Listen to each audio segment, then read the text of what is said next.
Doing that, I'll call a meeting to order and we'll get through adjustments real quick. So, meeting's called to order, 7:05 p.m. Adjustments to the agenda. I know right away we want to pull personnel out of consent and take that into action. So 8.5 will turn into 7.2. Does anybody else have any adjustments to the agenda? Great. Hearing none, that should do it.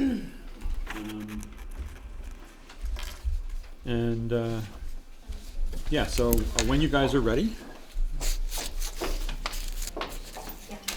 we are too. No pressure, I'm enjoying myself. Great. So it's my pleasure to introduce Kim McMahon, who's going to present about a family and consumer science program. Can we turn the light? Yes. I got such a headache in that last presentation without the light on. Off. Just, yeah, over there. Thanks, Leah. Thank you very much for having me. Thanks for coming to us on short notice. It's appreciated. I'm really actually very excited to be here. I am, for some reason, super nervous. I could talk my head off in front of 700 kids, but put me in front of 8 adults and I get You can blame me for that. Yeah, I do actually. I can just act childish. That would work. I've been accused of the same. Yeah. Okay, so family and consumer science is, sometimes people have like a misconception of what it is. We've come a long way from 1954. We mostly concentrate on all of the really important life skills, preparing everyone, both in the middle school and the high school, for becoming adults.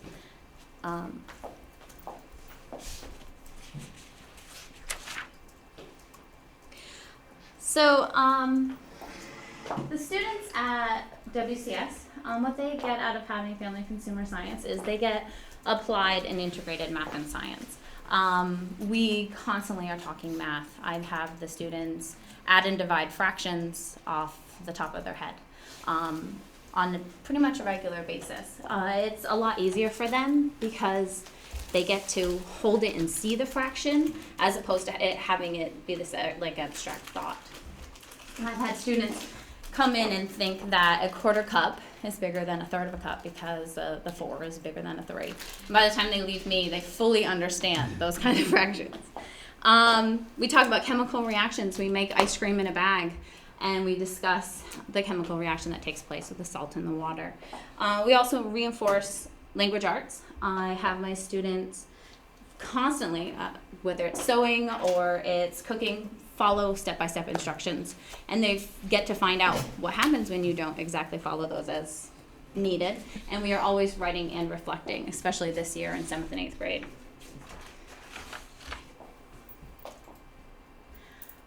So this is an overview of my curriculum. I teach all students 3rd through 8th grade. I have them for about 6 weeks every year. They are clustered in 3rd and 4th grade, 5th and 6th, 7th and 8th. And because of that, I have a running 6-year curriculum. The classes that it encompasses are nutrition, cooking, health class. We also have a sewing and careers.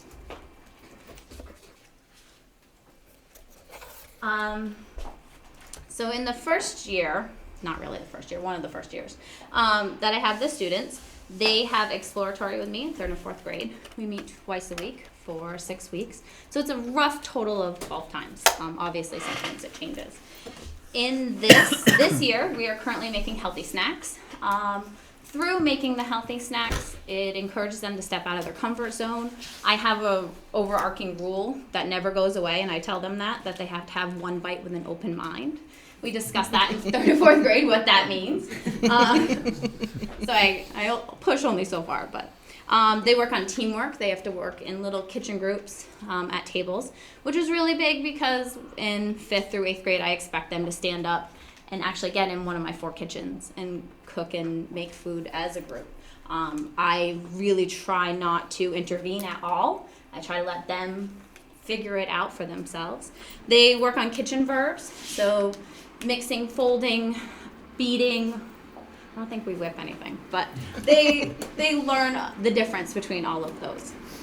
How to measure, and also just basically the process of cooking. How when we make muffins, we have to do the dry ingredients and liquid ingredients, and then we put those two together. These are my 3rd and 4th graders. We made breadstick snails. They get really nervous when they hear we're making snails.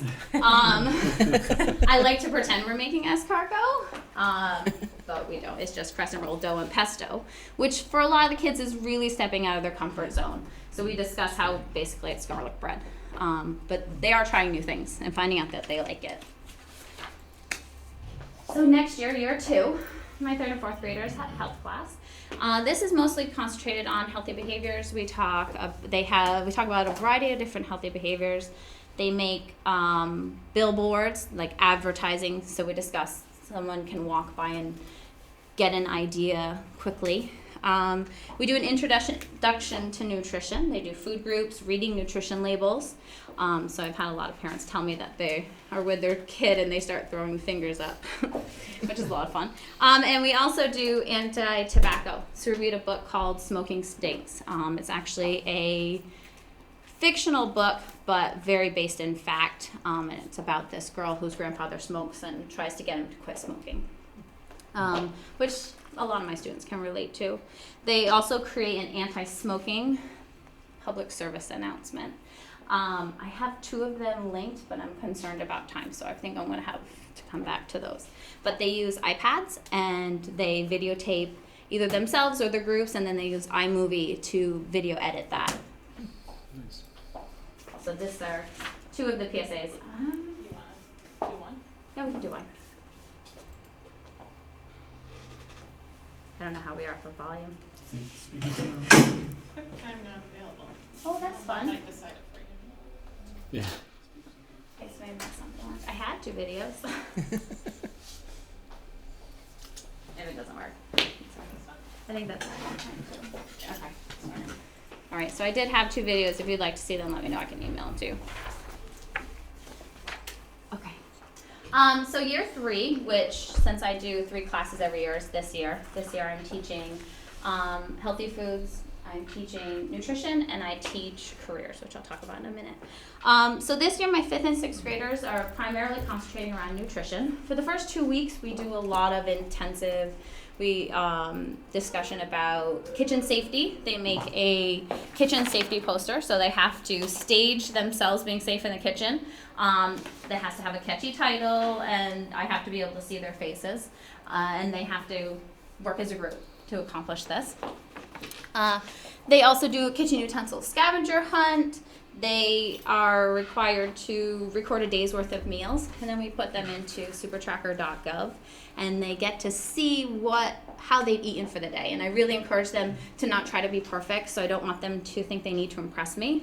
I want them to be truthful so that they can learn from it, and then they do reflect on that afterwards.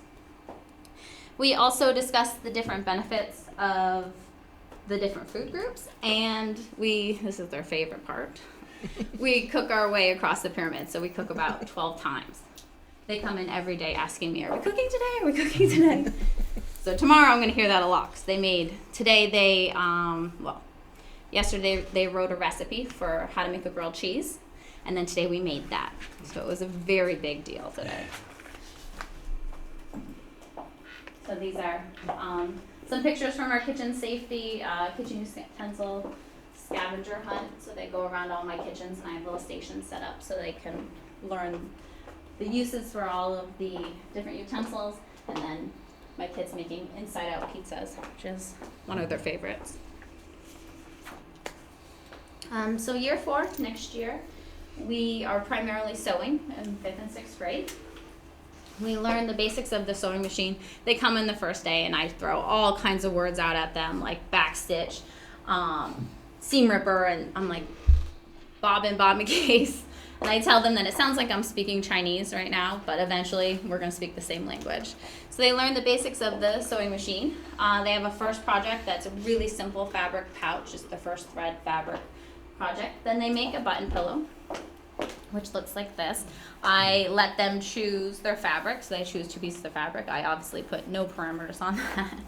and they have to have a button that is required. I think it's very important that everyone knows how to sew a button on. And then their final project is a choice project. So I have students make mittens. They make more button pillows. I have mummy pillows.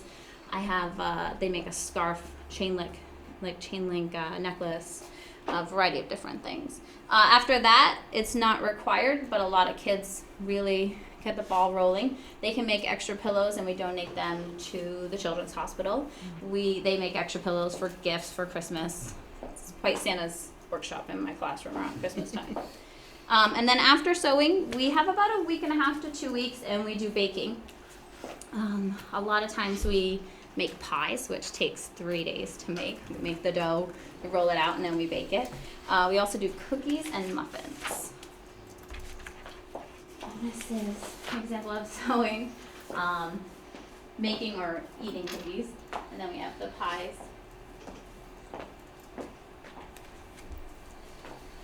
Okay, so year 5, I'm actually super excited about this. I just revamped my curriculum this year, and I really, really love where it's at right now. The kids are completely engaged.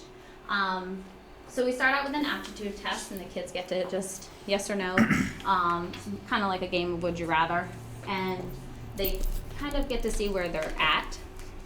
And then they create a resume. So they are encouraged to choose a job that they would like to know more about. It doesn't have to be a job that they are definitely going to have in 10 years, but more something they'd like to know about. They create the resume as if it was someone in 10, 15 years, and what steps would they need to go through, where would they need to go to school, what jobs should they have had in order to get this position. Then they interview for this job. They also, so some will get the job, some don't. It's based off of the work they've put in. And then they research a monthly salary for a starting position in this job. With that, I take away 28% of their first paycheck because they're quite mad at me when I hand that over. So that's a fun game.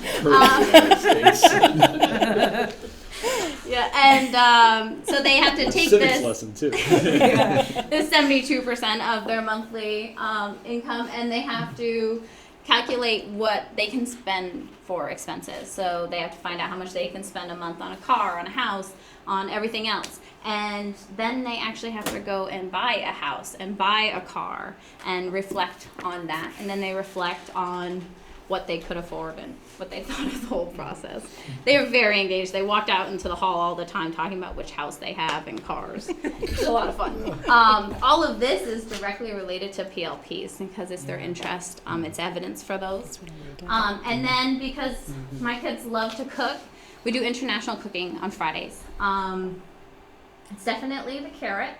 They think the world of it. It's a little more advanced. We do scones. We do bruschetta crepes, which is a ton of fun. We also do kung pao chicken and sushi. Yes, we have a good time. Let's see.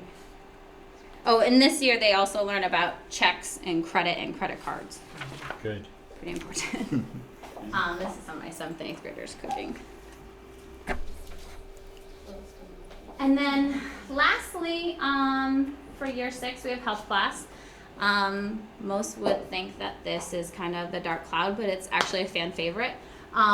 It's not what they think it is. It's mostly about being a healthy person. So we start out with stress. We talk about what stresses them out, stress relief. We do go on an imagination vacation, and they just sit there, and all I ask is that they listen and breathe. And we shut down the lights, and we go to the beach. And they love it. And they still, like my 8th graders right now, we did this last year, or sometimes they come in and ask me for it. And it calms them down, rejuvenates them, and then we can get on with the lesson. We also watch Super Size Me, which I think is super fun. And I then have them plan a day's worth of meals for, it's a documentary, so I say main character, but main character Morgan, they plan a day's worth of meals using McDonald.com's website, so we kind of hack the system a little bit. And they calculate how many calories that Morgan would eat in a day. And then they calculate what it would take to burn those calories off. So anything extra over 2,000 calories. They get really into that, and sometimes the meals that they create are absolutely disgusting. Like 7,000-8,000 calories. We also do a gallery walk about bullying. We work on refusal skills. So we have a really good time.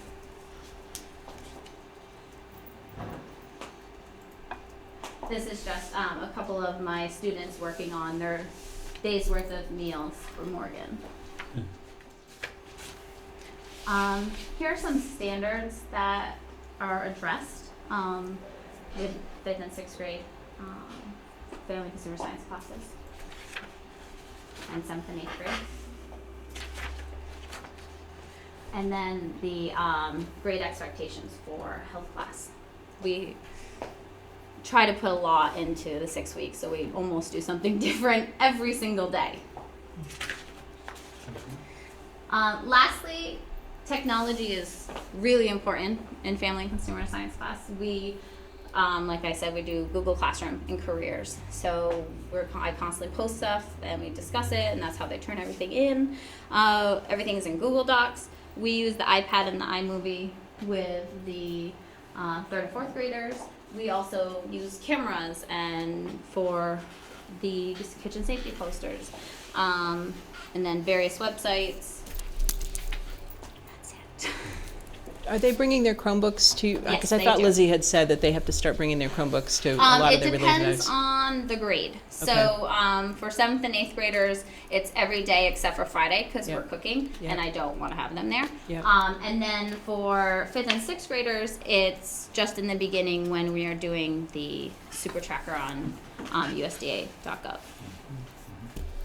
So the whole career piece and the resume and everything is so timely for, I have a 9th grader who said, I made a resume when I was in middle school and I can't figure out, she's applying for jobs now, and how do you market yourself as someone who hasn't worked before? And, so it is like, I feel like there should be the same kind of a course for a 9th grader when they're trying to get a summer Absolutely. job, Well, I tell the kids, I know you think I'm crazy, but we need to start talking about this now. Yeah. Like, there are a lot Yeah. of careers, your 7th and 8th graders. Like, if you want to be a doctor, you need to start planning your high school classes for that. Well, and just think about your skills. Like, what have you learned from being in sports? What have you learned from volunteering or Girl Scouts or whatever it is? And I mean, she had to write a cover letter for a job last night, no resume, and just, that's what I drilled down. But it's, some of it, I mean, it's just been great to have had that foundation. It's been it's awesome. And I came into the program, into Family Consumer Science, and they had a set, they use like the real game and assign kids jobs. But I always feel like kids have a more vested interest if they have a passion for something. So I try to use that passion to create an interest in the class, which is why I let them choose their jobs. And they can choose anything they want, anything under the sun. And we go from there. Yeah. Thank you. I certainly did not have a full appreciation of the breadth of your curriculum, and it's really neat that the kids are getting exposed to all this good stuff, and how you manage that breadth is very impressive as well.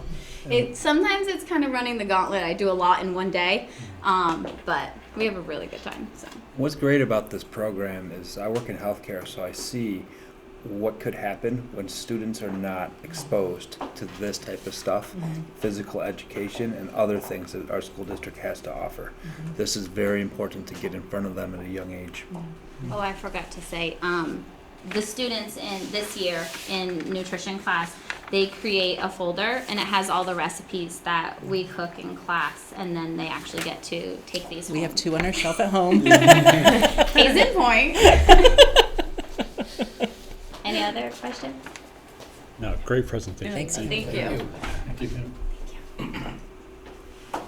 So I'm gonna kind of sit over here, I guess. I think I'm gonna do it just because I'm using a crazy, so we'll say technology difficulties. All right. I'm Leah Jolie, and I am teaching design technology this year. This is a new position for me. I've been in Williston a really long time. I actually student taught here. I was student teaching here the year Allenbrook was being built. So I student taught over at what used to be Lighthouse, and in a 1st and 2nd grade, and I taught at Allenbrook for a while. I've taught in Winooski, certified to teach art, design technology, and elementary education. So I have kind of a mixed background. And I have been a classroom teacher for a while, and then a math specialist for a long time. Also, I've done a lot of art and science on the side. And so when Mike was retiring, I thought, I'd been doing a lot of work around maker spaces and makers in education, and I thought, this is kind of the perfect job for me, and applied and was really excited to get it, and have kept some things in place and switched it up a little. So I kind of want to talk about, because you're probably somewhat familiar with how the program had been in years past, so I'll talk a little bit about things that might still be the same and then how it's a little bit different now. So, so it's a blend of old and new. So I'm going to do a little presentation. It's my first Prezi, so I'm going to show you about it if technology cooperates. So I'm going to show you around the room, kind of do a little virtual tour and show you just things in the room, so I'll talk a little bit more in detail about that. Things that we've kept, the wood shop, we still have that area, but we've closed it off with a shop curtain to prevent the dust from being in the rest of the classroom space. So there had not been a projector or any desktop or laptops used in the general space of the classroom. They'd all been back in a separate space before. And when I mentioned that I wanted to have technology in that room, the technology was like, no, never. But had a plan, worked out. So about a quarter of the way through the year, we were able to get this shop curtain installed, which has been great. And it has a clear panel in the center, so you can see over there when the kids are working. It also helps prevent noise from when you're running power tools over there. It actually helps too, so it has an added benefit. So we still have that. There were 3D printers in the space. We still have those, lots of electronics and other fun, amazing things that I found when I was cleaning and organizing the room last summer. It was a big project, but it was pretty exciting to find what had been there and kind of see what had been done over the years. And I kept almost everything. I would say just reorganize the space somewhat. So the only thing that we really ended up getting rid of, there were 2 dark rooms in there with all of the darkroom equipment. And I called around and no one really uses that much anymore. There is a darkroom here, I know, but so that was the one thing that I decided to move out. It took so much space, and the closets that it was kind of housed in weren't super safe anyway. So we did get rid of those, and that cleared up some space in the wood shop area. So the focus on the curriculum is on next-gen science standards and the design process. So kids are given design challenges and asked to solve those in different ways with different tools. Been focusing on real-world connections and also thinking about empathy in your design. And right now I'm actually taking an online course called Human-Centered Design, so it's been really neat for me to kind of work through that process. So middle schoolers kind of think about themselves a lot, so it's kind of nice to put them in the shoes of someone else and solve problems for someone else. So, and I'm also trying to focus on community connections. Right now, it's lots of other schools coming in and seeing the space, which has been neat. They're like, oh, we hear you have some neat stuff going on, and we've had lots of other people come in, kind of seeing what we're doing and getting ideas and talking to us. So that's been really exciting. One idea I have that I'm hoping next year to do is the kids have brainstormed a list of different occupations that they're interested in, and doing some kind of lunch times where they can come in and meet someone that's in that position and talk to them about that. These are just next-gen science standards. I'm going to keep moving. I think you guys have probably seen these a few times. And then let's see if the Prezi works.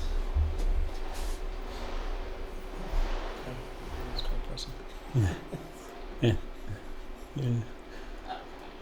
So here's the room as it is now. So, so this is kind of looking at it from the door. I think, were you guys around a couple weeks ago, popping in and looking in different? I'm not sure if it was. Board members. Oh, Yeah, new okay. board members. Okay. I was there. So I don't know if you popped in, people were kind of in the doorway, so this is probably the view you had from when you popped in. So I'm going to click on a couple different areas. You can see the shop curtain across the back there. So the wood shop equipment is all behind that.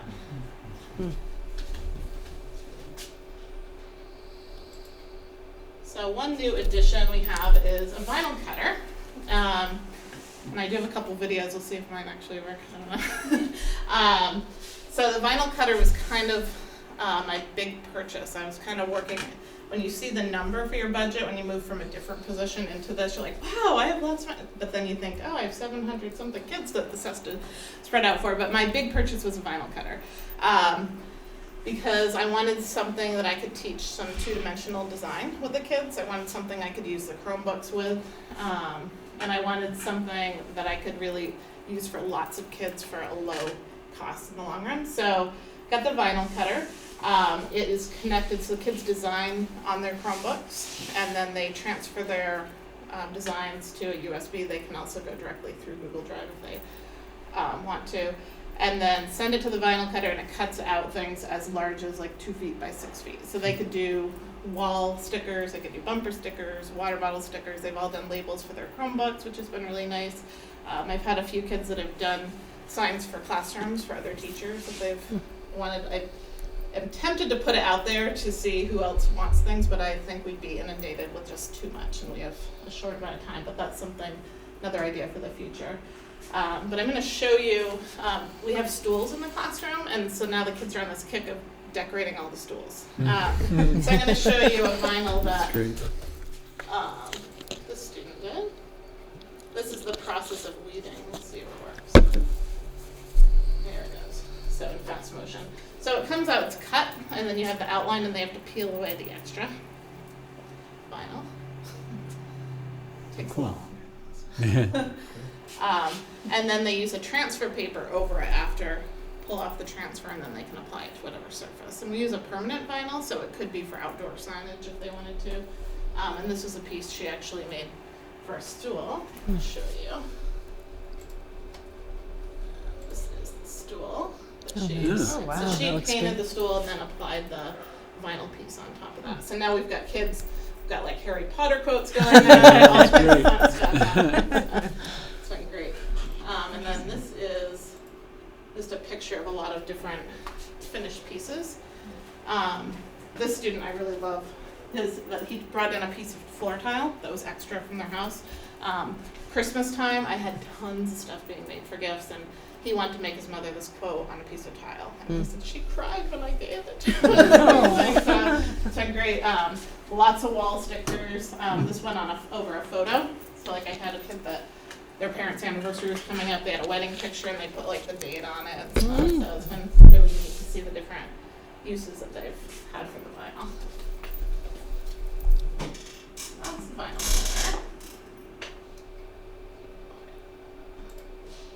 there. Here we go, wood shop. So wood shop, I listed just a few things. We have traditional hand tools, your bandsaw, sanders. I added a lathe this year, hoping to use it with the kids soon. Just got a scroll saw, jigsaw, drill press, and various hardware. I have a picture here that I wanted to talk about for a minute.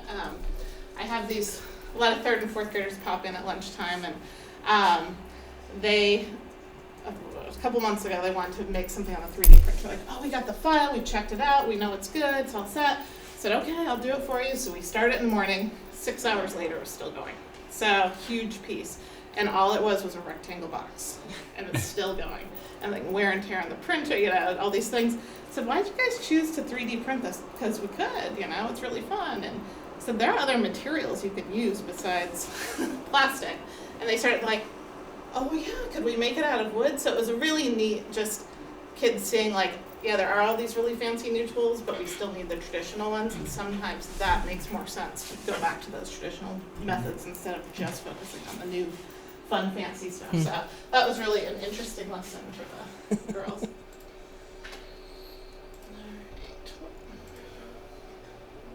All right. I have a little electronics station over here. Some soldering stations, different tools and materials like copper tape and wires and alligator clips, a little personal laminator, lots of hot glue guns, and a foam cutter, which is extremely popular. It's a hot wire cutter, so they can do all kinds of shapes with that. Quick video here. See if this one works. So 3rd and 4th grade, I've been working on circuitry. I won't show the whole time, but they are just experimenting with different simple circuit, parallel circuits, making switches, and then they're transferring their skills to paper circuitry. So. Heaven and earth have finally aligned. Days are good, and that's the way it should. Wow! Wait, I love that. I have have that in my room all the time. She had to see that part. That's always exciting the first time. Keep going here. Room. I also have a whole craft corner with a very popular duct tape pyramid up there in the corner. So duct tape, glue, paint, pipe cleaners, markers, pom-poms, all that kind of fun stuff that they add to their pieces. MacGyver, anything with that. Yeah.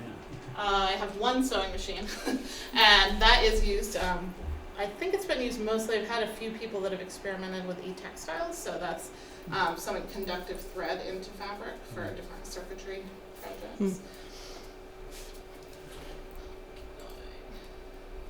And then we have the back room that had about 22 desktop computers, I think, in it.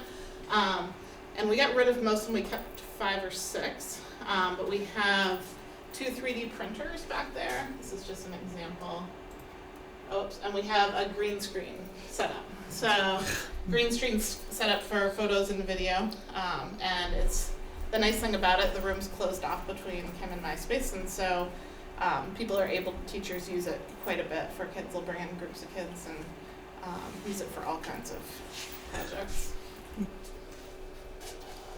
Also in there we have the 2 3D printers. This is just an example of some kids that used it for a game making project we had. That's a game controller, maybe the 3D printer, and then there's some wiring that's put into it. So.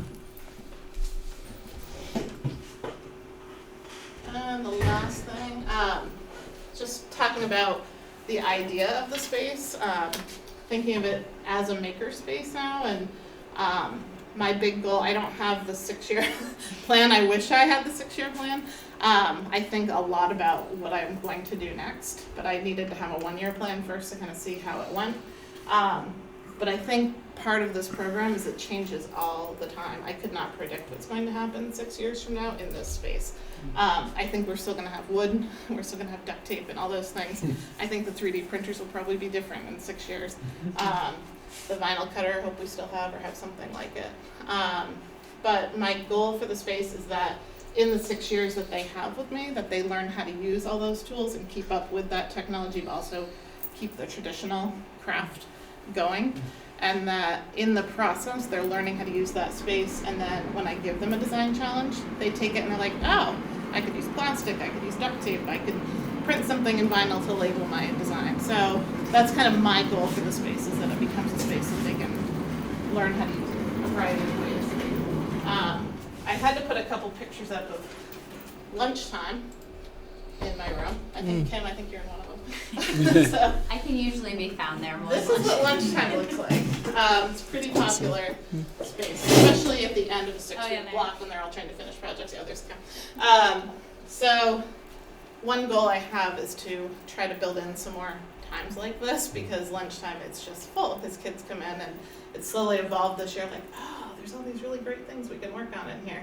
I also have lots of kids stopping in when there's like engineering challenge, theater projects, those kinds of things. They're learning that it's a space that they can come in to integrate into the curriculum that's already there, so it's not just a separate piece. And that's also a goal of mine, is that they're using it for lots of different projects.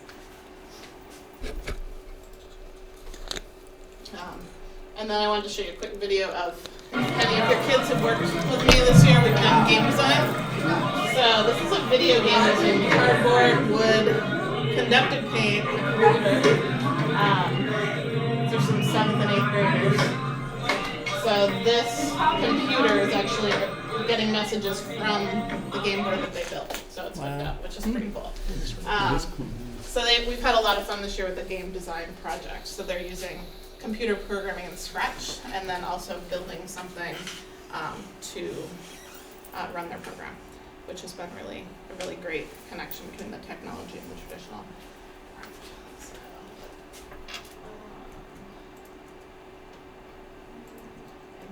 So, I just put a quick hopes and dreams, and I think I've covered most of it. A couple new tools. We're looking at getting a laser cutter next year, which will be very exciting.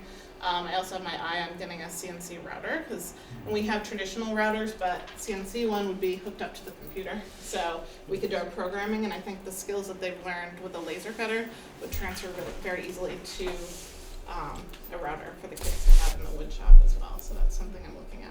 I have lots of ideas for what I'm doing, but so that's it. Thank you. Any questions? So you have your last hope and dream is the curriculum connections, Oh, the yeah. 8th grade challenges. Yes. Do you have? I mean, I think that's a great one because I think there's been so much discussion about these 8th grade Yes. challenges and. I have loosely, I've overseen a couple this year, and those have all been new for me as well. I'm learning more about them and what's expected, and it sounds like that's kind of evolving as well. But I could probably work with a lot of kids for 8th grade challenges. So I have one this year that did a Lego robotics program, and he used my space and materials and got it all set up. I wasn't his official person, but I said, if you could teach me, then I'll help you with the materials and getting stuff together. And then he taught a program at the library in town, Nice. 3rd and 4th graders. And I also have one that is building engines, model engines right now, and he's working with 3rd and 4th graders. He has a second one tomorrow that Nice. he's doing. So I have 2, but I could see many being done in that space. And we've had some theater connections, engineering challenge. There's so many different ways that I think we could connect with that. So Kind of in the same concept, has there been discussion about whether this type of curriculum could be extended to Spark Academy or after-school enrichment opportunities? Is that out there, or? Well, we do have a collaboration going with Imagine right now, where some robotic kits have been purchased, and Julie Rogers' enrichment program is using them, and Imagine is using them. That's the one that pops to my mind right away. Are you aware of any other after-school Spark? not in this space. Right. I have been approached. I really had to get this year under my belt first, but I think it's something I consider. Ellen, I was saying Arapakis. And I've talked about doing a Lego robotics team next year, so that's a possibility, and we're thinking Spark might be the avenue to go in for that as well. So. Thank you, Leah. Thank you. Great presentations, folks. Thank you very much.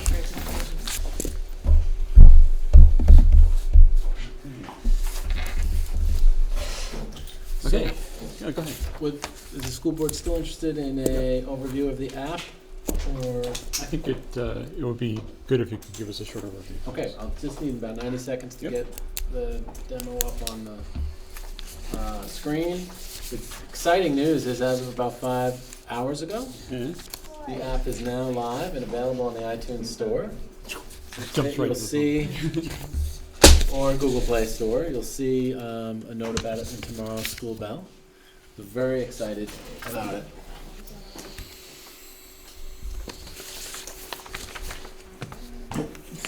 Amanda's getting it Very already. interesting. I'm with you, man. Yeah, Williston School District. Type in your app store, it'll come right up.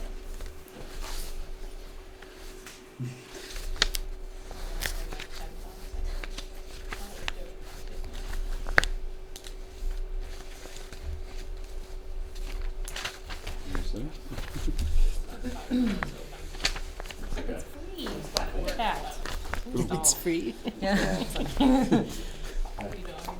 Thank you both. Please,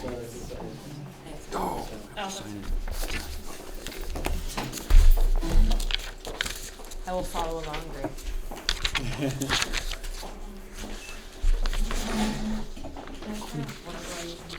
Absolutely.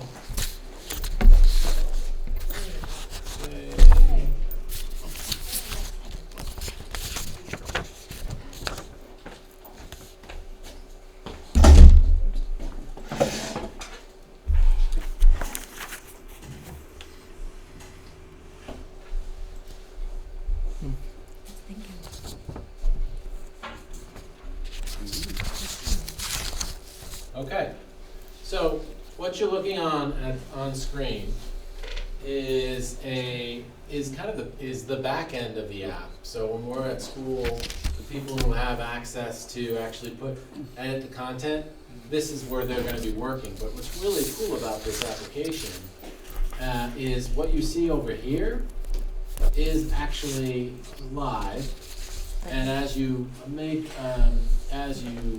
work with the content, it reflects here exactly what it would look like on a smartphone.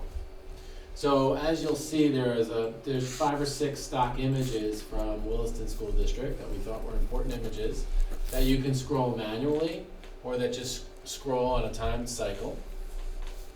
One of the great features of this app is, and not all apps have this, but anywhere you're at on the app, you can click up here in the upper right-hand corner, and it'll bring you to any section of the app.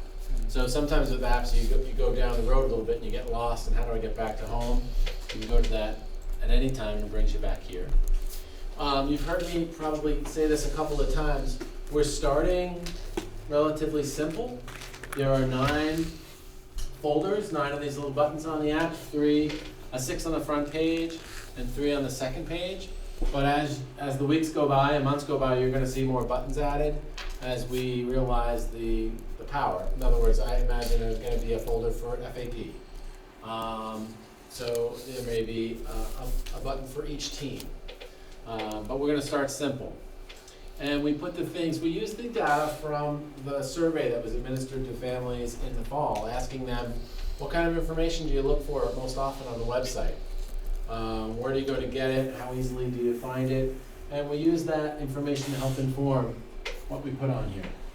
So an example, this is just a simple contact us button. If you click that button and then click there, it should, gives contact info here. If I click call, my phone will automatically engage in a call to the school. Let me just practice my home use of that. There we go there. About us, and it's just our welcome statement from the website and our mission statement. Social media, these are direct connections to our social media pages. Facebook, if I click on that, you're brought right to the most recent Facebook post for WSD. Same thing with Twitter. If I click on the Twitter button, brings the user to the most recent Twitter posts. So calendars, I love this feature. So here's our school year calendar, but click on this, and there is a list of big events. So I can click on any of these, and we can add more data to it. If it's, let's say, softball away game, we can put the address in there, and you click it, and your mobile device will bring you right to the app, right to the mapping app. I can click this button and it'll add it to my phone calendar if I wanted to. So already, just because I had the demo version of the app on my phone, the other night I used this from my home because I was trying to figure out what time the cultural arts event started. And there it was. So that's the calendar button. We anticipate people using a lot. Staff directory. So just quick access, like first choose the school. Staff who are at both schools are listed twice. I just click on that really quick. Alpha organization there. Where am I? There I am. So if I click on myself, okay, click here. If I click phone, my phone will automatically start dialing my number. When you download the app, the first thing it'll ask you about is push notifications. It'll say, do you want to subscribe to push notifications? And if you click yes, it'll ask for Ellenbrook, Williston Central, and Williston School District. If you click yes, then you're essentially saying, we can push a text notification to you about anything. Did you find out if it was a text through your cellular service or over like a Wi-Fi? I don't have the answer to that Okay. yet. We're going to have a training in the next week or so. Okay. So that's super exciting because we're imagining most people are going to want to subscribe to that, and then we can get down into subgroups, like there could be a text group for a particular sports team or the band. So there is a direct link to the school bell, brings us to our most recent edition in a nice mobile-friendly format. You get the idea. On the second page, we've got an athletics button, which right now just goes to our website, but we have plans to make that a little bit more slick. Food service.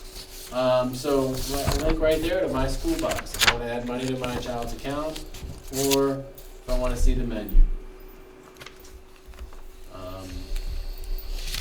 So essentially the idea here is we want the information that parents, families are reaching out to the most, we want it where they are and super accessible. Goofed around with it for a few hours on my phone and everything works pretty well. And we've been very impressed with the functionality of the back end and what it's going to take in terms of expertise to add content and edit content. And it's very expandable. So you'll see a note in the school bell announcing it, and you'll see a PDF of this, how to get the app. You can scan the QR code or just go to the store and type in Williston School District. It's free. Came up. Yeah. So would this replace phone calls, like Bobby, your phone calls, school closure, stuff like that? Yeah, for the time being, it's just gonna be redundant. Okay.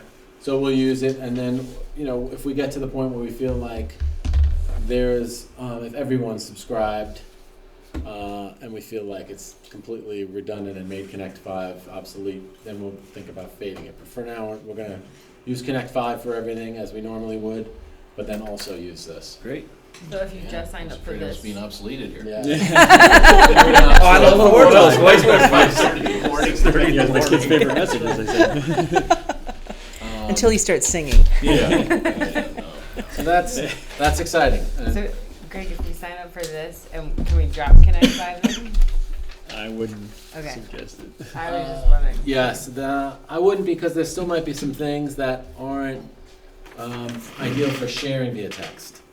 Oh, Like we can Connect 5, some heavier text documents okay. that we might, I suppose we can text a link to something, Yeah. but until we get a little more sophisticated with how we use this, I wouldn't drop Connect 5. Okay? So thanks for your Thank you. patience on that.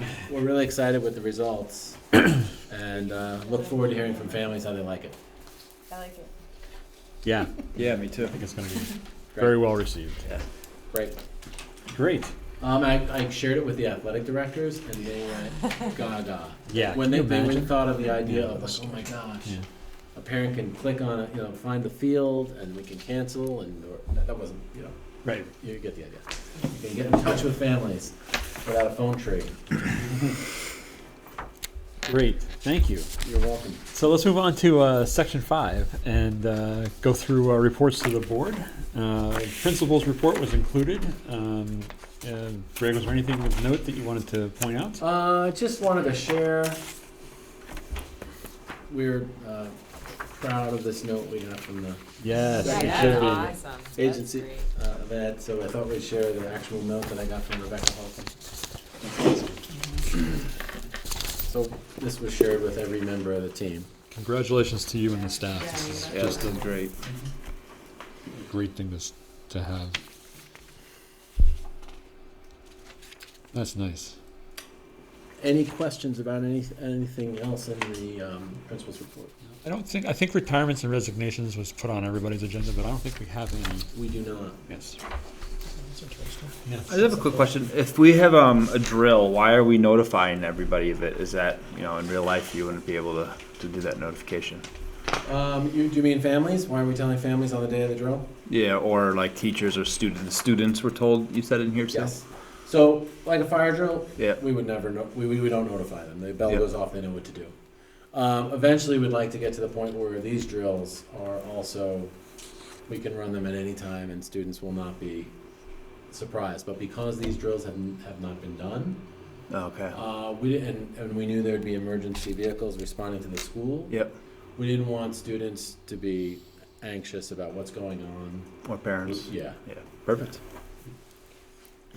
So we did have resignations though, right? Or is it just, it says acknowledgements of resignations, but because we have some hiring stuff that's in there, so. Oh, I guess, that's true. We had, I'm thinking about, yes, there are 2 staff members who did resign, who are moving on to different things. Shannon Duggar, school counselor at WCS, and we're sorry to see her go. She's going to be moving to Massachusetts. And Lauren Wesnack is moving out to the West Coast. She's an ELA, social studies teacher, on Voyager House. And both of those relate to the hiring approvals tonight. I was thinking of retirements, and that's Okay. Yeah, so was I actually. I was in the wrong context myself. Yep. Good. Well, we thank them for their service. CSSU debrief 5.2. I know there was some discussion around policies, but we can bring that up in discussion matters if we need to. Did you guys note anything that we need to bring back to the other members? I suspect that will we have an action matter on CVU mentoring for next month? It was a discussion matter this month? Will the CV or CSS, The CSSU board? Yes. Right. that was the intent, discussion Right. this month, and the next time you meet, we'll Um, convert it to an action item.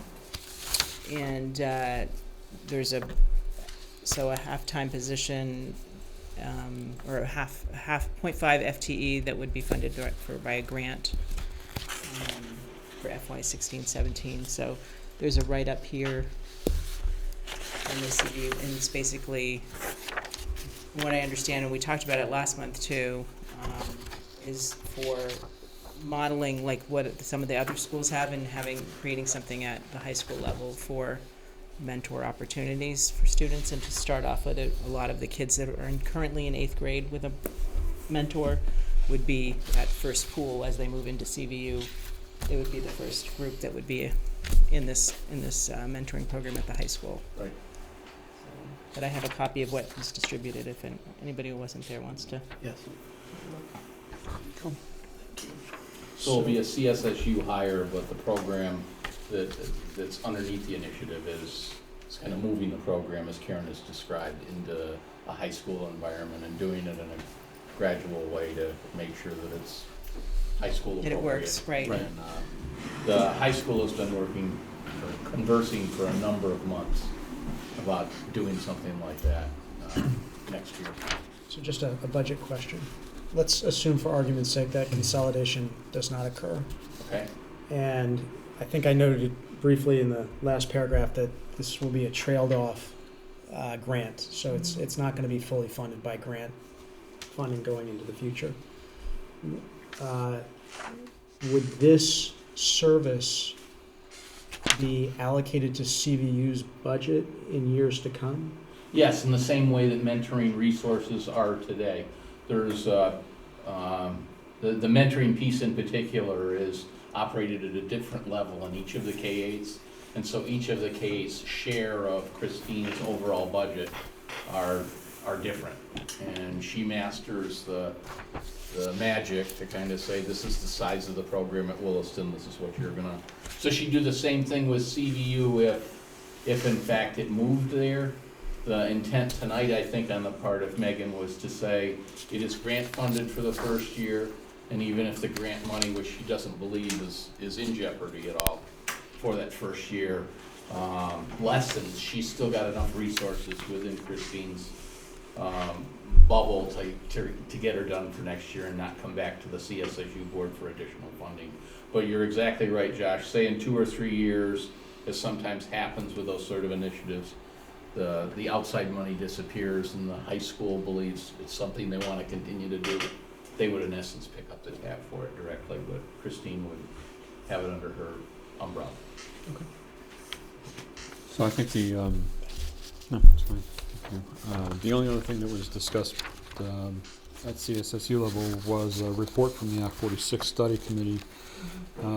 The outcome of that is there's communications now that are ramping up in front of the vote on the 7th of June. There's an example of a draft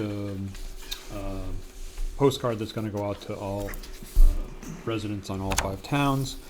And then I grabbed a couple extra copies of this for you folks who aren't on that. This is going to be a flyer that will be distributed in all of the local papers in the next few weeks. Who's paying for this? That's funds out of the Act 46 committee that That's your comes copy. from, is mine? You guys got one? Okay. comes from? Comes from funds from the State grants. state grant. That supported the committee up to this point with.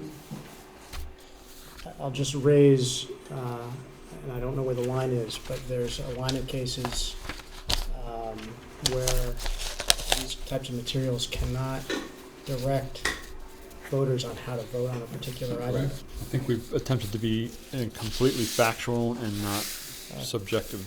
The committee recommends approval of merger. That's what the committee did. Statement of fact. Unanimous.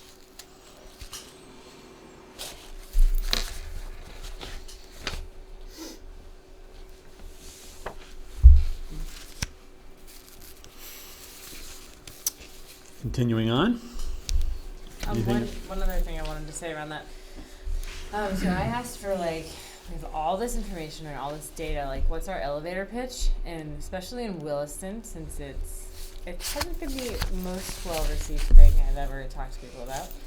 Not that much has recently, but one thing that really resonated with me is somebody said that we get to maintain our local voice by saying, hey, this is how we want to consolidate, instead of in 2 years having that voice taken away and saying, okay, this is how you're going to consolidate. So now we can kind of choose, but in 2 years we won't get to. So we get to have that. And we won't have the tax, any of the No financial. incentive or anything. Yeah. No financial motivation. So I think that is something that might help, that might resonate with constituents, possibly.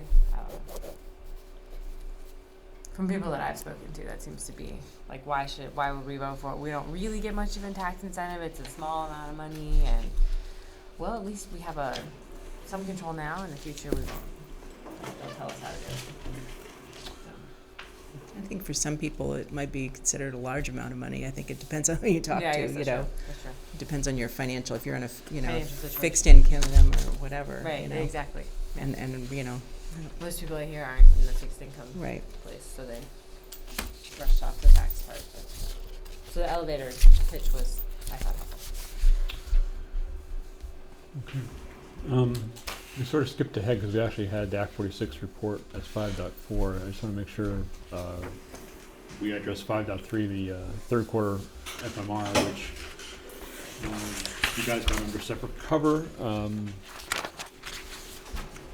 Bob, I don't know if there's anything you need to note out of it. It was pretty straightforward. It looks like we're going to end the year pretty much close to on I target. wouldn't Yep. read too much into the $3,000 favorable. Yeah, We're in the margin of You're error. yeah, exactly. The two of us and a number of other people have been working passionately since the start of the year to try and get everything we can done with facilities needs and so forth, but deliver a budget that's within what your expectation is. So Very good.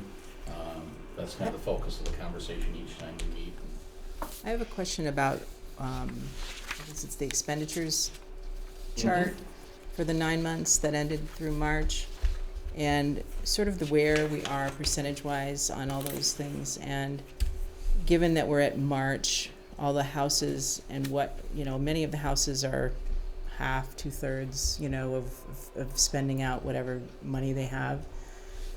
At this point of the year, what are they going to be using that for? And I mean, do we freeze things at a certain point and say, because I remembered hearing about that before. We say if you haven't spent it now for our kids' education, March, April, May, June, what are you really going to be buying? And should we just say, okay, that isn't money you have available unless you make a really good case? I'm just asking. Yes, probably about a month ago, teachers got a memo from Peggy giving them the outline of all the dates where things had to be purchased by. We do expect all those team monies to be spent down to zero, or very close to that. So, yeah, I mean, that's what I have to say about that. I would imagine most teams will or have already submitted since the printing of this document purchases for supplies. Okay. I guess I kind of feel like, okay, yeah, all right, I'll leave it at that, I guess. I feel a little weird about it. You see a mix of behavior. Some professionals come out of environment that the money has disappeared if they don't spend it by September, and so Right. so Well, we try and manage it so that Yeah. we're doing the right thing with resources. Craig Yeah. approves everything that's spent. So, Yeah, but yeah, we have that yeah, dynamic that yeah, they manage it well. yeah.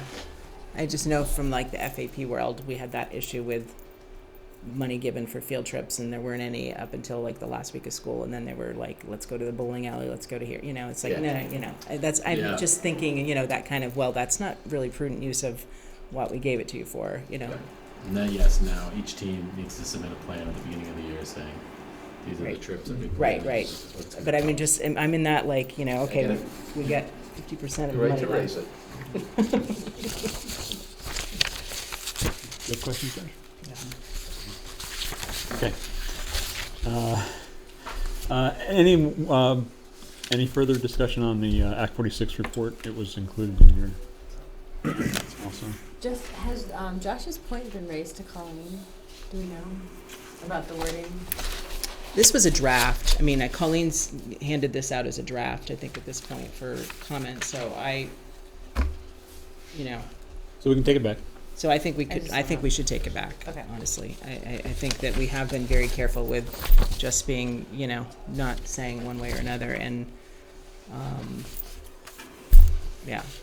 Well, I would respectfully disagree in that we've had many discussions in committee about the fact that the committee did make a unanimous decision, and it is not something we shouldn't have to not say. Right. So I think we need to look at the wording of that. Right, I but would on say. a- Public record that you It's guys public- made an absolutely anonymous public record. decision, Right. so it's not. But on a postcard that's going to everybody, basically to encourage the vote out, you don't, I don't know. I would recommend that you discuss this, have someone discuss it with council. I don't believe the standards you're articulating are the ones that have been articulated in the case law that has been developed. Like you could state. Yeah, we don't need to do it Yeah, here. okay, fine. I can bring it to the attention, Karen. You watched Yeah. the process unfold this morning on a different issue. Yeah. I'll bring it to the attention of your two Right, attorneys. because I and, saw a they'll WCAX weigh story in that made me go, what? Yeah, Express some about June level of 6th, so- comfort or discomfort. Yeah. And I'll let you know tomorrow what I hear from them. sounds good. Can you Okay. tell us about that story? So there's another supervisory union who held their public meeting on Saturday. Well, it's an interesting. Oh, that's what the it CX is- story It was. is a consolidation of Two districts. Bellows Falls town government. And in the town section of statute, there is a requirement that says you have to have the hearing No later than, no, either it has to be no later than, 5 days, no it has to less, be no within less. 10 and 5 no- days no before the less, vote. Yeah, no less than 5 days. And so- they're doing their hearing 2 days before the vote. This is Bellows Falls. The section of law is over in the municipal section of law, and you shouldn't surprise any of you, there's a direct conflict with what's written in statute there with what's written in statute for school mergers under all of the guidance we're following. Two attorneys believe that their interpretation is probably better than the WCAX interpretation. So that's what I gave Karen this Yeah, afternoon. I mean, when I saw it, I just said, I flagged it because I was like, I don't want us to get into a position where, we're doing it a day before, which is when all town meeting kind of things are, and Right. so, anyway. So that's the backstory. I didn't want to leave any stone unturned. So we'll do the same thing on this other issue and Yeah. Yeah, let's get do an that. answer quickly. Let's do it. Better to be safe than sorry. Okay. 5.5 FAPAC. So I focused on electing officers for next year, approving the budget. We had a discussion of the final fundraisers that most of that money goes for school trips for next year. And we had a great day for the Williston Runs for Education this past Saturday. And then their organization is currently selling Lake Monsters tickets for an event in July where Williston goes to the Lake Monsters. But if you can't go that day, you can use the money portion of the money goes to the school, but you can go to a different game during the course of the summer with your tickets. So, and then we talked about a signboard in front of WCS. Apparently there's been some, we worked with someone in the town, Matt Belanger, I think, to get guidance on what kind of, sort of an official real sign in front of Williston Central School that would serve as a signboard too. So, and it can work within the town historic district things. Of the district. Yep, so that seems like something plausible. we had a short Act 46 update and discussion, and and Amanda had done some analysis of scheduling our events throughout the year using different criteria and stuff like that. And Greg did a presentation on different things, the app, and which everybody was like great, and then facilities, a little discussion. So those are the highlights. Okay, great. And then 5.6 facilities. So since we met last month, we actually spent a lot of time putting together when we're going to meet next and what that will be in context. So I think our meeting date is the 2nd of June. Is that correct? Yes. The focus of that meeting will be to, I think, once again revisit the prioritization lists, but also they'll be work done on that. But most importantly, start to put together an input and communications plan with the community. In front of coming back to the board with both a number and a plan. Well, really a number for us to put to bond. So there'll be work going on throughout the summer, including the beginnings of some outreach work that will probably focus mostly in the September timeframe, October timeframe before the bond. Okay. So there won't be any tours this spring or anything? Well, I'm not saying that. We've kind of, a few of us have brainstormed times during the summer actually where we could get people in. I don't know if we're going to be able to pull anything off in the spring, given that. It's like 4 weeks. Yeah. Spring's over. With everything else that's going on, I don't want to make a commitment we can't keep.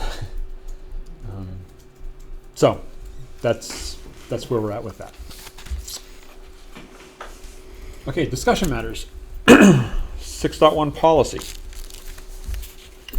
So these, as usual, these are policies that are up for discussion and input from us to bring back for final review before being put forth for adoption at the next regular meeting. I'll open it up. Any questions? I know there was some discussion. So there was, there was a lot of discussion about the search and seizure policies at the CSSU meeting. And I think there's still legal counsel, I think, reviewing both these policies for the school, but there was mention of violation of civil rights, I don't know, things, the kids, their civil rights and things. There was discussion around really hypothetical situations of it was kind of a learning discussion. Oh, thank you. Yeah. I was trying to read my document. Why is my headache coming back? Who's responsible for what types of search and seizure at what time? Is that in the policy? Is that understood? Are school employees going to be put in a position where they have to conduct certain types of searches? And so there was discussion around that. To paraphrase. So, on a more granular level, as you all know, I raised with regards to F5, and I know those issues are outstanding. I think the same issues apply to a section of F4, where the school resource officer can conduct searches. I'm assuming a school resource officer is a member of law enforcement. Williston doesn't have a school resource officer. Right. But yes, it's contemplated under the policy. So I would encourage who's ever on the policy committee to take, the same issues are implicated. Whether law enforcement can conduct an interrogation of a student without notifying a minor's guardian or parent. You think they can? I don't think they can. No, I don't either. No, I think it says that. So the F4 does not contemplate that limitation. Okay, I clearly understand what you're saying, and I'll make sure Cindy has that perspective. Okay. She has both. I think she corresponded with you. Both policies are heading to the attorneys once they come back from a well-deserved vacation. Understood. That didn't quite coincide with your meeting tonight. Yeah. And then on this, essentially the strip search section of F4, and I don't frankly know what the law is on that, but I am uncomfortable with the reasonable suspicion standard. I dare say, in a law enforcement scenario, you are not able to engage in that level of physical intrusion to the privacy of an individual without a greater degree of suspicion for illegal conduct, which is sometimes referred to as probable cause, more likely than not. That was brought up, yeah, that was brought up tonight. I think I would hope that there would never be a circumstance which would occur in our school district, but it just seems like such a violation of personal privacy that that needs to be strengthened.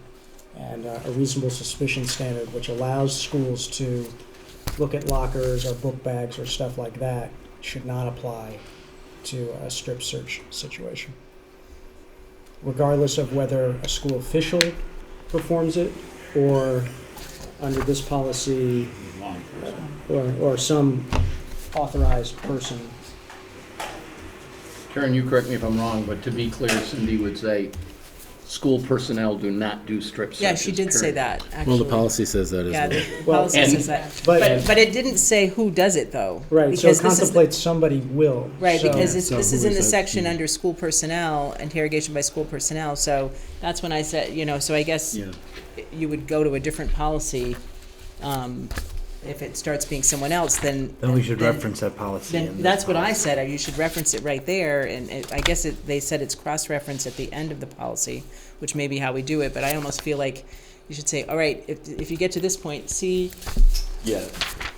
code. Do not pass go here. See right? code F5, and that's the policy, Mhm. that applies for anybody, whoever the person is that is gonna do that. Cindy was also talking about how they have procedure documents driven by their policy documents, so I'm not sure how those factor in here, but. I think we're in general agreement, though, that we want the policy committee to take a look at that wording and see if we Yeah, can do something. absolutely. They're meeting the week after Labor Day. I'll make sure I bring that back. Memorial Day? Memorial Day, I sorry. always do that too. I do it Labor too. Day, Memorial Day. And if I may add, if school personnel aren't involved in strip searches, then maybe there's no reason to even have it in the policy. Right, Begin with. yeah, just leave it Because at like that that. point, Yeah, you've got a absolutely. situation that's been referred on to law enforcement and they're making the decisions, not the Or school. maybe just have a section that we don't do strip searches. Like if they're going to say anything, that they don't do it. Right. Maybe we need to say it. Okay.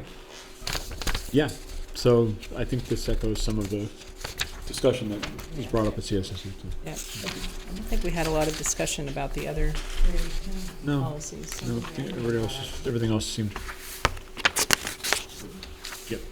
okay. Okay,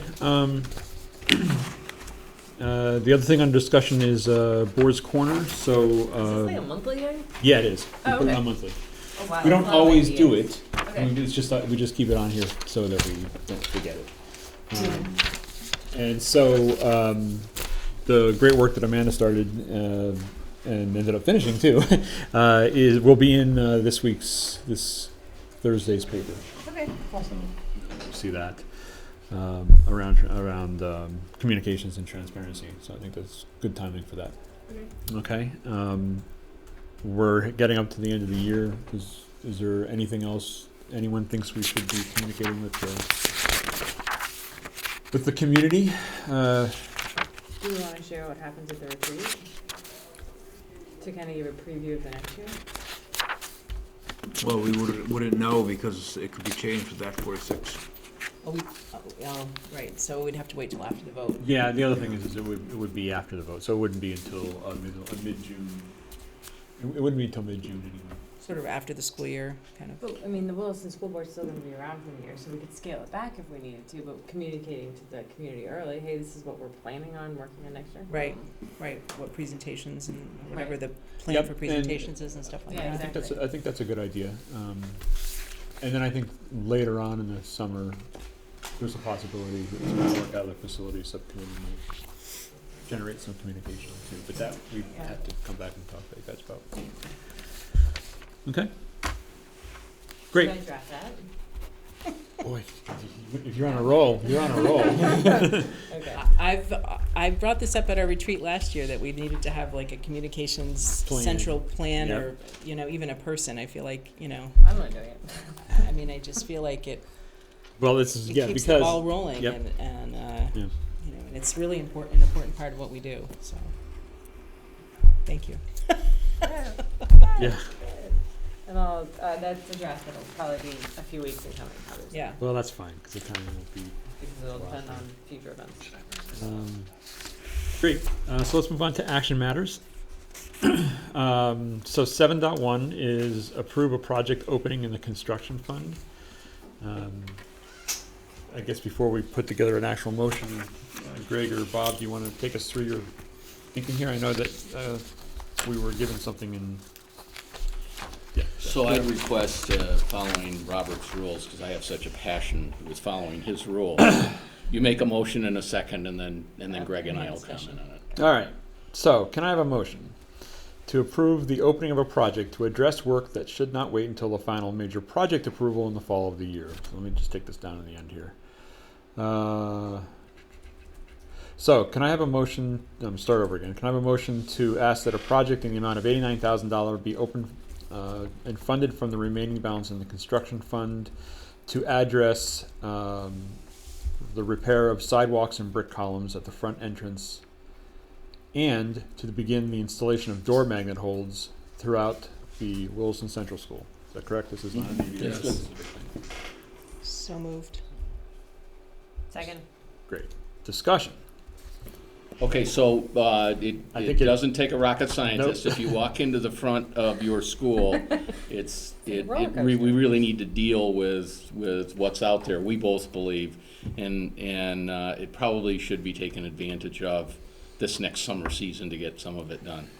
And we discussed all the ways we could cover it, fund it, or whatever, and you have $89,000 not committed in your construction fund. So what we'd like to do is take 89, match it up to the right level of scope once we get contractors who can give us reliable estimates of those two projects, beginning to wave through the installation of door magnets in the school for a security standpoint, and then fixing the front entrance sidewalks and columns that hold up your entryway.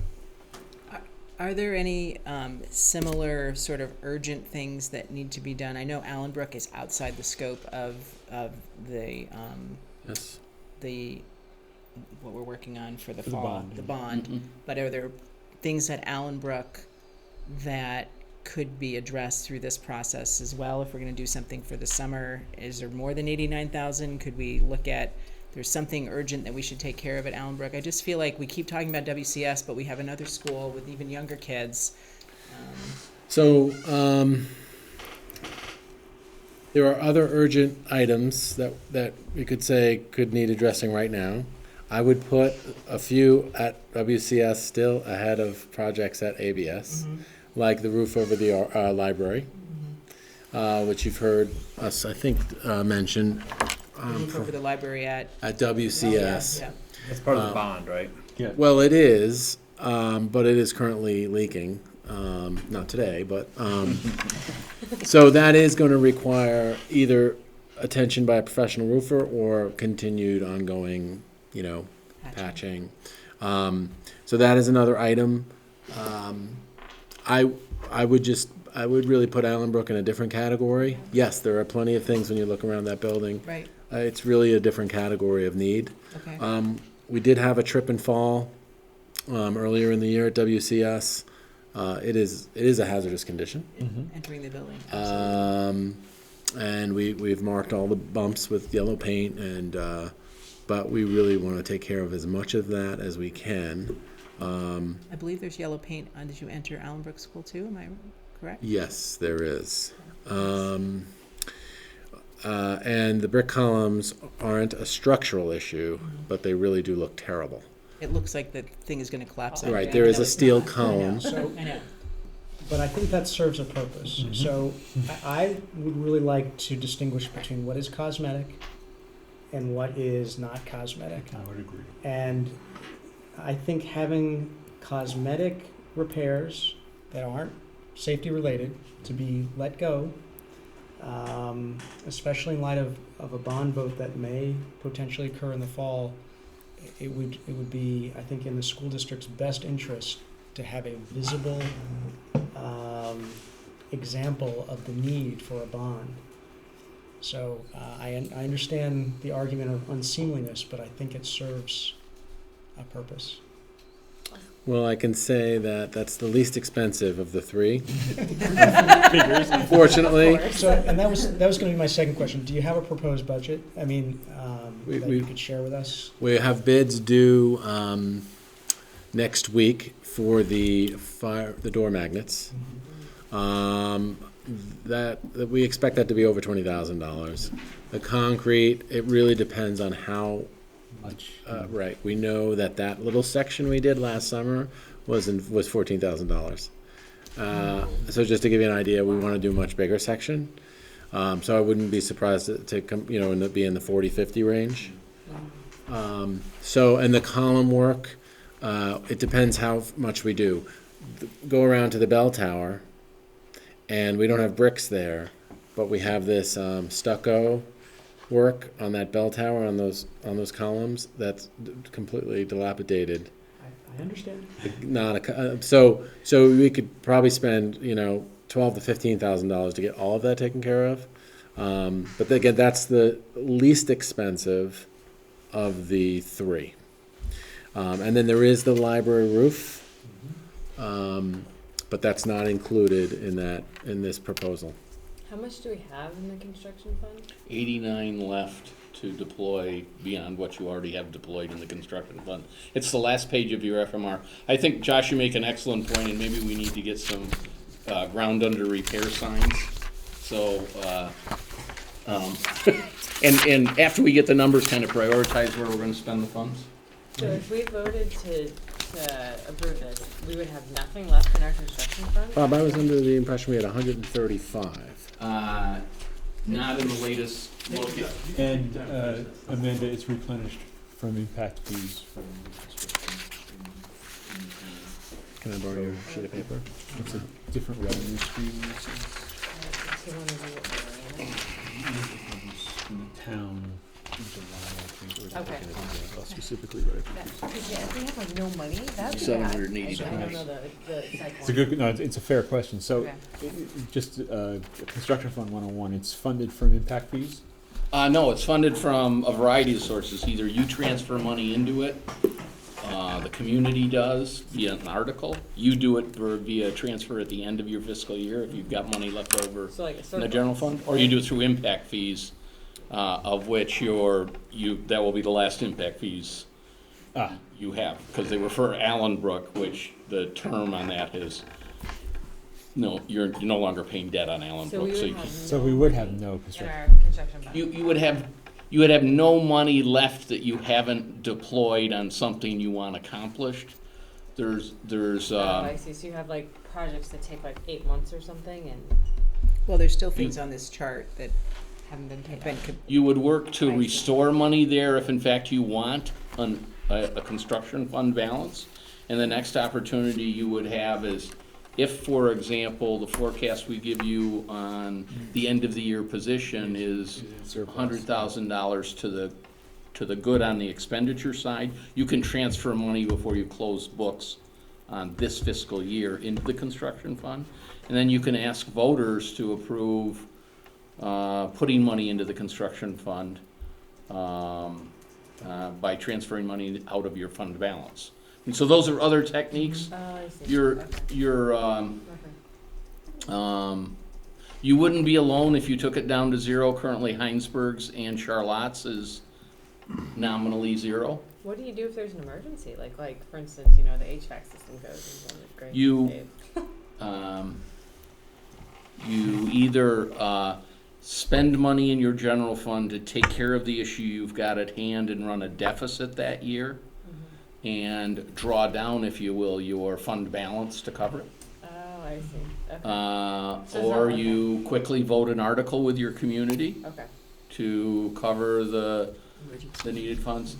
It's all about risk management. If you're collectively uncomfortable with us getting $89,000 worth of sidewalks done out front. Tell us what number you're willing to play with, and we'll by all means. So, I'm uncomfortable, but to the extent there are safety issues, Yeah. I'm open to spending a reasonable amount of money to address those, like the magnets on the doors, I understand is a pressing safety Yep. issue, and so I'm all in favor. I don't have a sense of, just because someone tripped and fell on the sidewalk, which is an unfortunate set of circumstances, whether that rises to the same level of a safety issue. I agree with Josh. I'd like to see things that we went through that tour, and there's so many things that are safety issues, so many things that need to get done versus the cosmetic stuff. So, but here's the thing from my perspective. These school buildings are not just used for our students, they're used by the community at large, and we're, if we have unsafe entrance points to our buildings, I think we open ourselves up for someone. I mean, the students are in there day in and day out, so they get used to, watch out for that step, but all of a sudden you have a public meeting in your building, and they don't come in there that often, and they were using a cane, and I mean, the entrance to WCS is just atrocious. Yeah, and I would, Where's the vote in November? Do we know where that is? That's gonna be at the school. right, I wouldn't hesitate for a second to say that the concrete's a safety issue. I mean, you really have So to you pay, feel it's a safety you issue? have to pay attention to how you're walking when you enter the building. I'd You rather really walk on do. grass. From where you park until you enter the Yeah, building. and then when you combine that in the winter with dark conditions and wet and icy conditions, and we do a good job keeping that clear, but it is a unsafe condition. And I'd like to see that little entrance point of Allenbrook added into whatever we get a bid on, if possible, because it's not a huge, but unless there's something more structural that's pushing that part up. What do you mean by little entrance point? I thought there was I'm not in Allenbrook often, Yes. but I thought there was right towards the entrance, there was a yellow strip where it was uneven. One section of concrete that is lifted. Yeah. I understand what you're describing. I I think- can't remember it, I but think we I'm just. can take a peek. I mean, I made the note of it after we had done our facilities tour of all of Central School, and I said, there's yellow paint here at Allenbrook. So anyway, that's. I would be in favor of looking at that and replacing that with the request to repair the columns. In other words, if you're not, if we give you a not to exceed $89,000,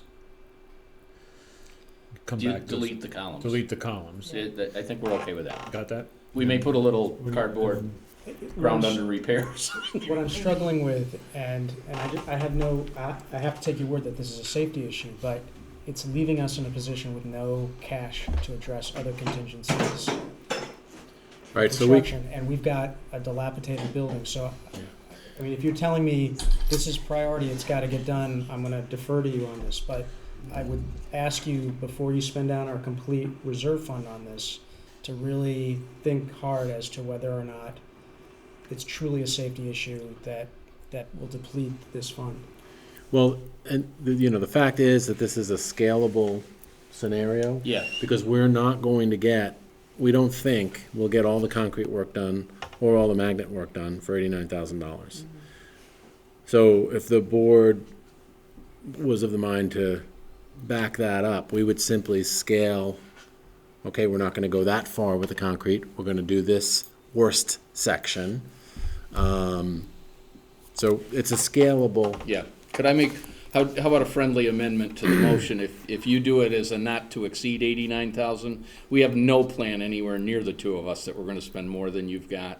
We do understand your desire to kind of get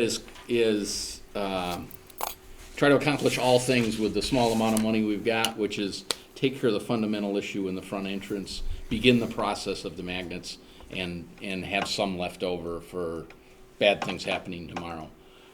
The conversation gets a whole lot more credible after Lyle is finished with some numbers. But we really didn't want to head that route unless you were aware of what we're doing. And if you tell us it's not to exceed, we'll try and come in accomplishing all those things you've said. Get started, do it, invest it in the right places that short-term have the most risk from a safety standpoint and leave Most some left over. traffic. Maybe it's the most, the heaviest traffic areas or something. Well, and that's the fundamental problem with the front entrance. we're It is looking your at. front Yeah. entrance. Yeah, right. And that really is a fairly wide swath when you go Yeah. from the front doors of what WCS, and you just do a radius to where the concrete Williston Central School sign is, to where the buses line up. Yep. It's pretty much What we wanna get that done. pie wedge there. And then there's also around the other side of the mosaic entrance is all, but we So can you're get in a the scale. process of getting bids back right now. Yes.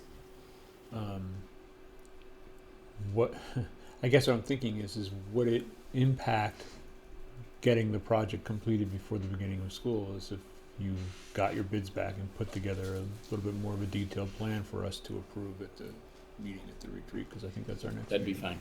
And then I think our comfort level will be a little. Okay. I have another question. So we're gonna have this is really very too creative thinking, but so you're gonna have a bond that goes out in November.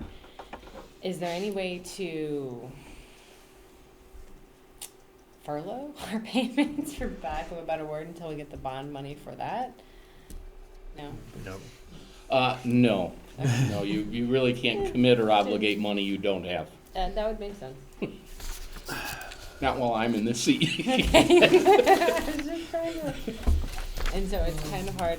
Never hurts. We're not the federal government. Yeah, we're not the so- federal government. I don't have a print. Issue our own It's bonds. like a little like I'll it's be like a right back. phase Okay, it's not a one problem. of this huge bonds that we're doing. Okay, so we have a Yeah. motion. We have a motion on the table. Do we need to table it, or I think that I'd like to see what they come back with. Yeah, and so we'll discuss it. table it, Yeah. yeah. let's Do you, table it? guys, do you need the money now? The work, none of this work would start until school's out. Yeah. So the timing is, I think, We okay. have another meeting June 16th, right? No, but we can do it at the retreat, because we meet in the morning. Oh, May right. 26th. Yeah, the 26th. Yeah. Okay. 2 meetings. Yes. Let's move along. We moved personnel out of consent and into action.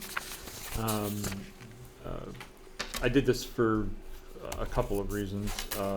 Number one, throughout, Karen especially looked back at some of the agendas, and as I recall, we have been back and forth around putting personnel in and out of consent. So I've asked, moving forward, that we keep it in action.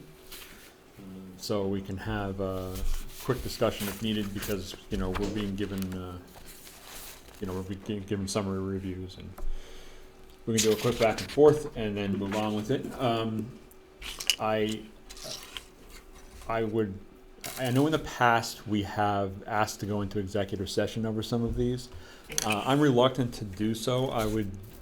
My recommendation would be that we do that only if a school board member has some personal information about a candidate that they need to share with the board that's outside of any information we, are given to make a decision on. Or if the administration felt that whatever was going to be discussed warranted it. I mean, I'm Yeah, that I would agree with that too. 'cause I think there have been times when I don't want to set a policy on this right now, and And it is, and I really don't think I can set a policy. I can only give an opinion. So So I'd rather take it one at a time on an individualized basis. I think when you deal with personnel matters, there are issues of confidentiality, privacy, in respect to the individuals involved. That's why it's an exception to the open meeting laws. And I think it's appropriate, but understanding you need to balance that against transparency to the public. right. Okay. Okay. So can I have a motion to approve the personnel appointments as detailed in, what is it now, 7.2.1, 2, and 3? Do take them all together and then have discussion? Is that? So I would ask that we take the appointments separate from the leave request. Okay. All right, so let's do the leave request first. So can I have a motion to approve the leave of absence request? so moved. Okay. And now I would move to go into executive session in light of the nature of the request. So I will ask you, do you have any information to contribute to the board of a nature that is, I feel that the nature of asking the questions and not knowing what the answers will be, it would be prudent to do so in executive session. So, Because we're dealing with a request for family medical leave. I don't know what the answers I'm going to get, but it could potentially involve. we're actually not doing, it's an unpaid leave after the FMLA is over. I understand, Yeah. but the subject matter could touch on health conditions. It may not. The response is I may not, but in light of the potential for that, I believe that would be appropriate for those questions to be asked in executive session. I'm gonna have to get Cindy down here, because if you go into executive session, because there's two things that concern me. The conversation you have in executive session needs to be appropriate for executive session. And then the information you may be asking for is information that she and I can't divulge because it's under the umbrella of an FMLA. I don't think it is at the end of the day, but because this is dealing with it's tangentially related to healthcare, I think as a matter of policy, notwithstanding, it would be prudent to be having this discussion in executive session. Can we share public information as a board member that we know about this, or is that not? You can go into executive. No, I'm just saying public information about this. I don't know. The situation? Right. There's a series of questions you can ask about this request that have answers, and there's a series of questions you can ask about that request that I can't answer, because you have, the FMLA process by law, doesn't allow you to know everything that goes on. I know, I'm just Okay. saying, I have a student in the school, I know what the situation is for part of this, Yep. that's all I'm just saying. It's sort of public information. You walk up to this person, she's gonna say, So why don't we ask the questions we have, and if we feel we need to move into executive session, then we have a reason to go into executive session. well, I think Bob said he'd wanna have Cindy here for that part too, or? I guess what I don't understand, I mean, I understand why you are asking to go into executive session, but I don't understand what questions you could ask that we need to have answered that could bear on the decision to approve this. So I have a motion. If no one wants to second it, that's fine. I'll ask my questions, and then the board can determine whether or not it wants to move at that time. Is anyone else seconding the request to go into executive session? Okay. So let's continue the discussion. You have questions? I have questions. So is the request for an extended leave related to a medical condition, without revealing what that medical condition is? I'm Really not sure how to answer that. The only person who can answer that is the employee. I can tell you that very often when people are on an FMLA for an extended period of time, and at the end of their allowed leave, it's not best that they come back to work. Right. We get these sort of requests, and boards normally grant them their desire. So as opposed to someone who wants to take a sabbatical and go to Hawaii for 6 weeks. That's all I'm trying to determine. What is, in very general terms, what is the request for the leave related to? If it's related to, that's It's related to the FMLA. okay. That's fair enough. So my quick question is just that, it's a yes or no answer. So in asking for this, they're asking to extend their FMLA. So they're asking to stay on FLMA and stay out unpaid. Not to wordsmith, but no, they are not asking to extend an FMLA. Okay. Because he or she is fully out of FMLA allowed leave by statute. When an employee is taken full advantage of any FMLA leave they have, if they don't return to work, they need permission from you all to go on unpaid leave of absence. So in this context, this employee is anticipating being on FMLA from before around the beginning of the school year and asking to extend until the beginning of the waypoint. She obviously doesn't want to return to work In the for, middle. for some period of time, but wants the rights to come back to that position. That's correct. And so that's all this, Do we know when she wants, like, next year, or? I don't. Yes, we Yeah, do know. January 3rd, Yeah. 2017. Through the December break. Yeah, through the December break. And there you go. That's. Any other questions? Yes, I bring this to you with a recommendation to approve. It's another important piece of information, yes. Any further discussion? No. All in favor of approving the leave of absence? Aye. Motion passes. Okay, so we have, Can I just, Yeah. related to this one, I mean, do we fill this position with a long-term sub, like before? We'll post that position tomorrow. Okay, We're just waiting for the board to take action before I posted the position. okay, so we have two more to look at here, and approval of the nomination of a full-time ABS school counselor and second guidance counselor. Are we okay to take these together, or do you want to do them individually? Together. Okay, can I have a motion to approve the nomination of the ABS school counselor and the other guidance counselor? Oh, so Oh, moved. go Sorry. Brendan, you got it. It's yours, I'll second. All right, great, so discussion.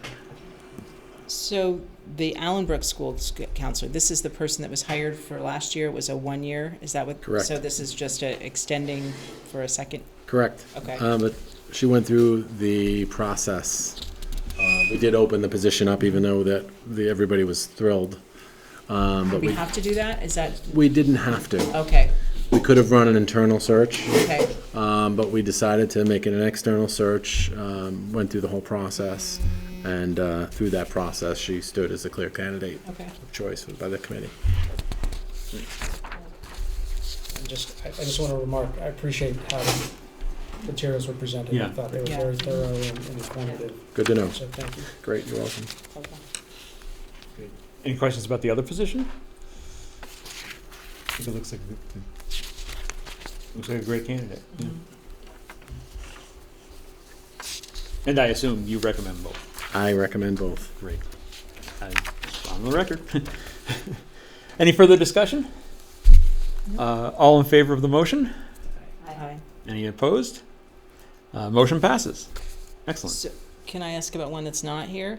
Which is the one, so at the beginning, we talked about resignations. So the resignation of Lauren Wesnack creates a vacancy in Voyager House. Is that posted and the process is going on right now? In fact, I was gonna add that note. That process was completed yesterday. There just wasn't enough time to get the appropriate paperwork over to the SU. So you'll be asked to approve that at the retreat. Is Shannon being replaced as well, or? This was Shannon's replacement. Shannon's Oh, I'm replacement sorry. is Danielle Moran. Yeah, okay, that's right, thank you. So that, yeah. So, okay. No, go ahead. You got other. Well, I don't know if this, so, given the budget challenges that we just went through this past season and the trimming we needed to do in a department because of numbers of students, so we had, we were down staff in first and second grade, and then we were, down student numbers, and now we were down student numbers in third and fourth grade, which is why we recommended going from a 12-person 3-4s to 11-person 3-4s. We know that it's going to trickle up to the 5 through 8. So we filled with a 3-4 position with a person who only ended up being in the position for 1 year. I'm just thinking, Yes. forward thinking of we're advertising for a position in Voyager House, a 5 through 8 house, and as part of next year's budget season, whether it's us or it's a consolidated board, would we be looking at trimming our 5 through 8 staffing numbers at some point? And so would we be prudent to talk about this now instead of filling a position and having, the same kind of heartbreak go on in the community? Yeah, there's no good alternative to filling the know. position. I don't know, you know, Yeah.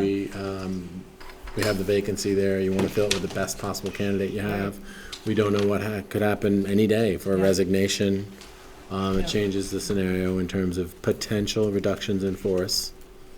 We don't know, we have projections for enrollment, but we Right, don't really know. Right, I know, it's So, early to talk about, A but lot of it's- moving yeah, pieces. Yeah, You know, we do have the 3 or 4 year lens when we're looking at staffing, right. but we really need to fill Well, and I it. know that we expanded the 5 through 8 teams to deal with the bubble, Right, this current 7th graders who are going into 8th grade. right. So there's already one extra person in there, so I'm just trying to see if we can, you know, think this through and in a way that makes sense, but. I from seeing Bob and Greg work, I think that if they brought it here, they probably already thought it through. Like, I don't think that we should start necessarily not hiring people because we're worried about what's going to happen 3 years down the road. Because every time you don't hire somebody, and correct me if I'm wrong, Greg, you've got to cut some type of service.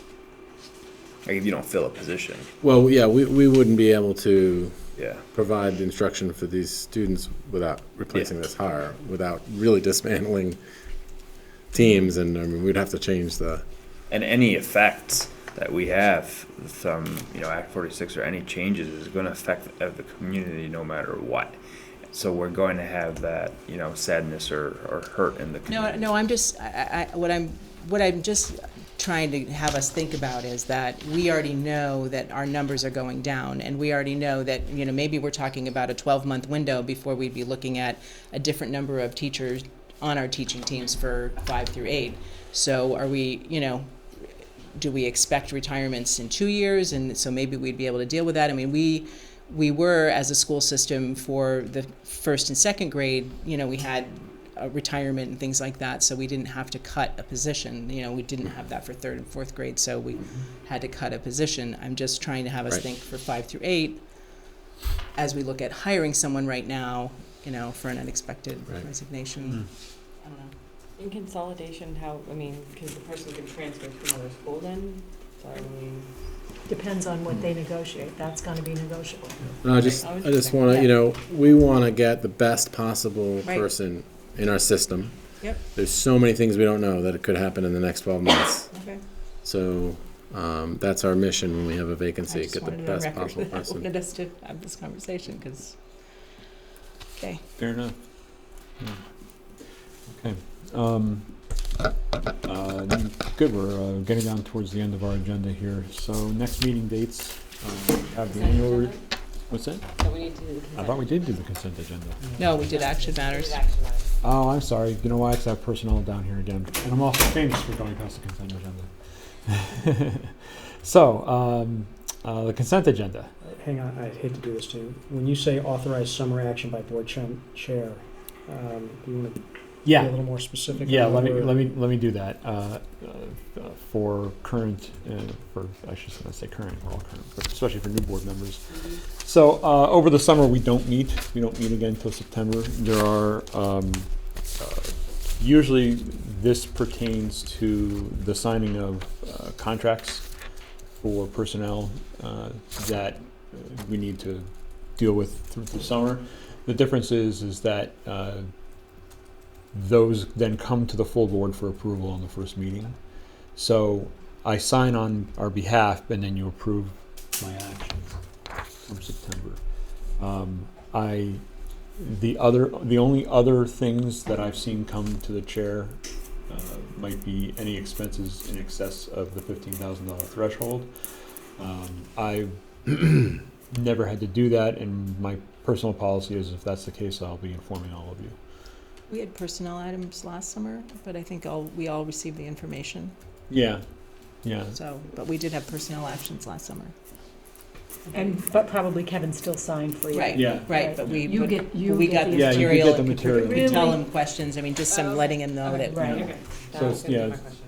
Yeah. That's fair. It's not really done in a vacuum per se, but And it's it just eliminates the process. need to gather the board together in the summer, which is very difficult.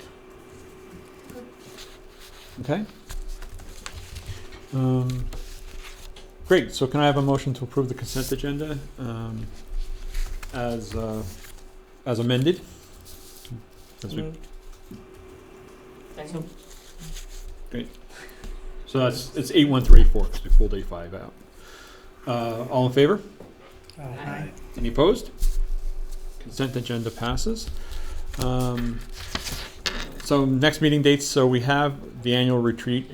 There was some discussion about whether we should continue to have it on the 26th or wait until after the consolidation vote or what one meant to the other. But after a bit of discussion, I think at board chairs and then amongst, I don't know, just a bit of discussion, we still need to go through what we did this year. And regardless of what happens with the consolidation vote, we're still going to be a board next year. And so we still need to put ourselves together and plan for next year. It's really that simple. So if consolidation passes or fails, it's sort of regardless to us having our retreat as a local entity. And so it still makes sense to have that retreat in the context of CSSU too. So that'll be on the 26th. We have a business meeting on the 21st. That usually goes much faster than a regular meeting, but that's What is that quote business meeting? So what happens is, if Bob were here, he would be able to like reel off all of the things, but it's arbitrage notices, bank anticipation notes, all of that kind of thing that needs to be done by a certain time and isn't ready for this meeting. Oh, okay. So we pick a date that we know he'll have all that information. So it really is strictly a business meeting. Of course, if there's some action, for instance, if you had a personnel item, we would tag that on. But absent something else, it could be a 20-minute meeting. So we do it here in room 160, everybody together. Bob kind of goes through, because every board is dealing with the same Very similar packet of stuff. stuff. I see. Okay. Thank you. And same dates for the CSSU board. Otherwise, our subcommittee for facilities will meet on the 2nd of June in the afternoon. I think it's at 5. Yes. We're able to do. Yes. Those are the only other dates that I'm aware of. So with that, can I have a motion to adjourn? So moved. We are adjourned. Thank you very much.